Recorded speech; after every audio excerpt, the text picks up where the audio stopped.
வணக்கம் and welcome back to my channel. இன்றைக்கி நம்ம சேனலில் கோதுமை மாவில் செய்யக்கூடிய சாஃப்டான ஃபுல்கா எப்படி செய்கிறது அப்படிங்கிறது தான் இந்த வீடியோவில் பார்க்க போகிறோம்.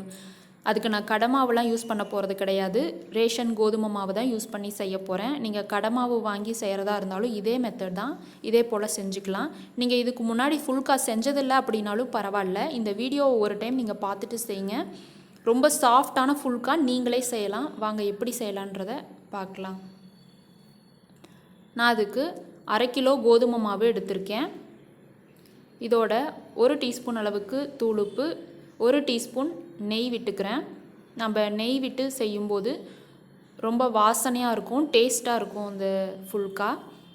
கொஞ்சம் கொஞ்சமாக தண்ணி விட்டுட்டு இது போல் நல்லா சாஃப்டாக பிசைஞ்சிக்கோங்க. நல்லா கையில் அழுத்தம் கொடுத்து இது போல் நல்லா பிசைஞ்சிக்கோங்க. இப்போ விரல்களாலேயே இது போல் குழி குழியாக பண்ணிவிட்டு 3 டீஸ்பூன் அளவுக்கு எண்ணெய் ஊற்றிட்டு மறுபடியும் நல்லா அழுத்தம் கொடுத்து பிசைஞ்சிக்கலாம்.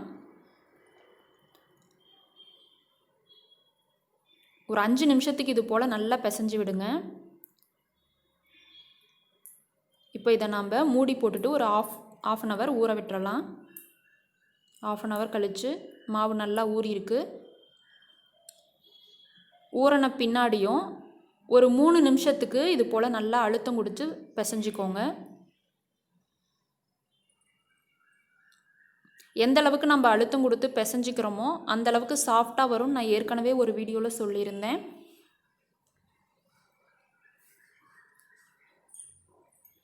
இப்போது இதை சின்ன சின்ன உருண்டைகளாக பிடிச்சிக்கலாம். கொஞ்சமாக கோதுமை மாவு ஒரு அகலமான தட்டில் எடுத்திருக்கேன். இப்போ நம்ம ஒவ்வொரு மாவாக எடுத்து இது போல் கையிலையே அழுத்தம் கொடுத்துக்கோங்க.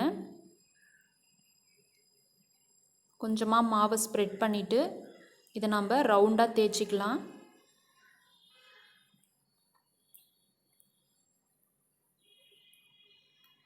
நம்ம உருட்டும் போது மாவு சப்பாத்தி கல்லோட ஒட்டக்கூடாது. அதனால் அந்த அளவுக்கு ட்ரை கோதுமை மாவை நல்லா அப்ளை பண்ணிக்கோங்க. இது போல்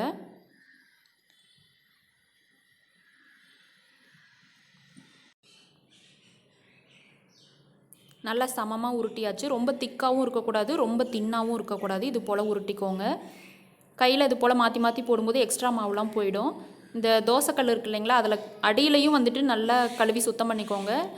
கேஸ் அடுப்போட ஸ்டாண்டையும் நல்லா கழுவி, கறி இல்லாமல் அழுக்கு இல்லாமல் நல்லா கழுவி தொடச்சி எடுத்துக்கோங்க.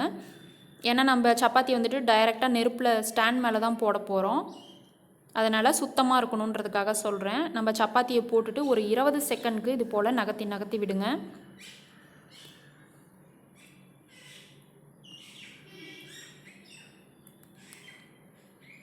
இருபது செகண்ட் கழித்து உடனே திருப்பி போட்டுடலாம். இப்போ 2வது பக்கம் 1.5 நிமிஷத்துக்கு நல்லா வேகணும். அது வரைக்கும் கையில் இது போல் நகர்த்தி நகர்த்தி விடுங்க. உங்களால் கைகளால் நகர்த்தி விட முடியலைன்னா கரண்டி யூஸ் பண்ணிக்கோங்க.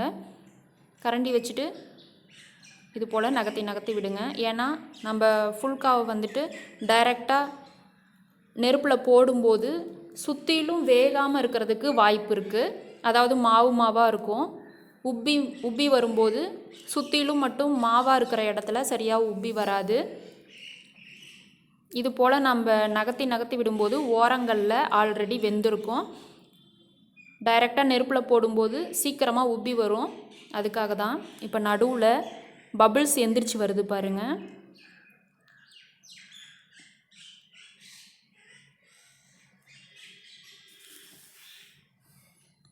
இது போல் பபிள்ஸ் எந்திரிச்சு வரும்போது கல்லை வேறு அடுப்பில் வச்சுட்டு இதை எடுத்து மேலே இருக்க பக்கம் டைரெக்டாக நெருப்பு மேலே இருக்கிற மாதிரி போடணும்.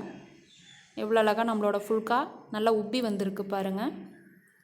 அவ்வளோதான், நம்மளோட ஃபுல்கா ரெடி ஆயாச்சு. அதே போலயே இன்னொரு ஃபுல்கா நான் போட்டு காமிக்கிறேன் பாருங்கள். ஒரு 20 செகண்ட்க்கு இது போல் நகர்த்தி விட்டுட்டு திருப்பி போட்டு 1.5 நிமிஷத்துக்கு நல்லா வேக விடணும் 2வது பக்கத்தை.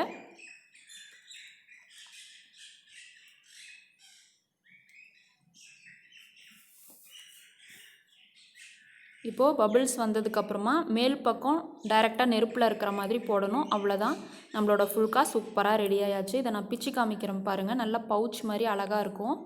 இதை நம்ம சுண்டல் குருமாவோட அல்லது தேங்காய் சட்னியோட தக்காளி சட்னியோட வச்சு சாப்பிடும்போது சூப்பராக இருக்கும். கண்டிப்பாக இதை நீங்கள் வீட்டில் ட்ரை பண்ணி பார்த்துட்டு எப்படி இருந்ததுன்னு உங்களோட கமெண்ட்ஸ் எனக்கு கமெண்ட் பாக்ஸில் கமெண்ட் பண்ணுங்கள். இந்த ரெசிபி பிடிச்சிருந்தா நம்ம சேனலை சப்ஸ்கிரைப் பண்ணிவிட்டு கூட இருக்க பெல் ஐக்கானையும் கிளிக் பண்ணிக்கோங்க. அதில் 3 ஆப்ஷன் வரும். அதில் ஆல்ன்ற ஆப்ஷனையும் செலக்ட் பண்ணி வச்சுக்கோங்க. லைக் பண்ணுங்கள், மற்ற ஃப்ரெண்ட்ஸ்க்கும் ஷேர் பண்ணுங்கள். தேங்க்ஸ் ஃபார் வாட்சிங்.